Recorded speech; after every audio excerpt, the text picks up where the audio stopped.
అందరూ చేసుకునే నోము ఒకే ఒక్కటి, రెండు కలిపి చేసుకుంటున్నట్ట. లోకంలో ఉన్న స్త్రీలు అందరూ చేసుకోవలసింది, వీళ్ళు చేసుకోవచ్చు వాళ్ళు చేసుకోకూడదు అనేదేమీ లేదు. ఏమిటా వ్రతము అంటే లక్షవర్తి వ్రతము.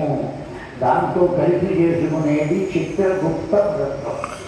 ఈ రెండూ కలిపి లోకంలో ఆడపిల్లగా పుట్టిన ప్రతి ఒక్కరూ చేసుకుని తీరవలసినదే.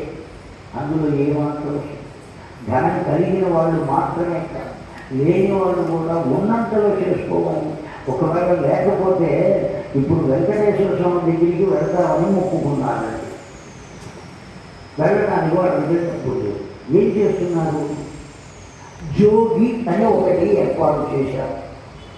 మేళతాళాలతో చేతుల్లో వెంకటేశ్వర స్వామి కలశాన్ని పెట్టుకొని గోవింద గోవింద గోవింద గోవింద అంటూ వీధుల వెంట తిరుగుతూ వెళితే దాని మార్గంలో ఉండే వాళ్ళంతా ఆ పల్లెల్లో కొంత ధనాన్ని వేస్తే ఆ ధనాన్ని అంతటినీ దగ్గర పెట్టుకుని తిరుమల వెళ్ళి వెంకటేశ్వర స్వామిని దర్శనం చేస్తారు.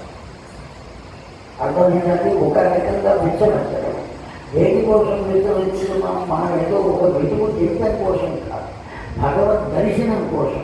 అట్లాగే ఈ లక్షభక్తి వ్రతము ఇవన్నీ చేసుకునే ఓపిక లేకపోతే ఆ వ్రతం చేసుకోవడానికి బిచ్చమెత్తైనా సరే ప్రతి స్త్రీ చేసుకోవలసిందే. కానీ నాకు ఓపిక లేదు కనుకనే చేసుకోవటం లేదు అనే స్థితి ఉండదా.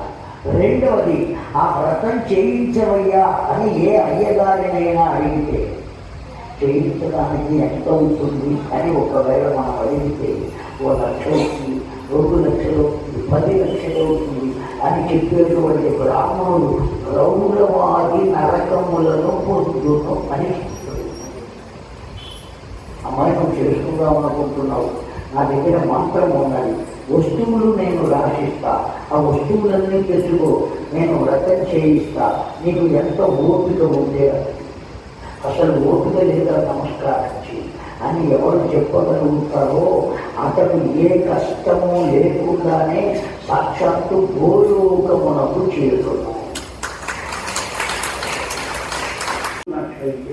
వారు ఆ స్థితిని పొందుతారు. అయితే ఈ సౌభాగ్య శయన వ్రతం అన్నది ఇది ఎప్పుడు ప్రారంభించాలి అంటే వసంత ఋతువులో ప్రారంభం. శుక్లపక్షంలో తృతీయ తిథి నాడు ప్రారంభించాలటండి. ఉదయాన్నే నువ్వులను పిండిగా చేసి ఆ పిండిని నీళ్లలో కలిపి ఆ నీటితో స్నానం చేయాలి. నువ్వుల నీటితో స్నానం చేసి ఆ నువ్వు, ఎందుకంటే నువ్వులు అనబడేటువంటివి బియ్యం కన్నా పవిత్రమైనవి. కాకపోతే మన నువ్వులు తెలియదు. కానీ వాస్తవానికి భగవంతునికి చేసే ఏ కర్మలు అయినా తెల్ల నువ్వులు వాడకుండా ఉండరాదు అని శాస్త్రం. అమ్మవారికి చెల్లియాలని చేస్తాం. ఆ చెల్లియాలని చేయాలి అంటే హోమం చేయడానికి ఏం చేయాలని చేద్దాం? అన్నం చేయాలి అని చెప్తాం. ఆ అన్నంలో ఏం కలపాలి?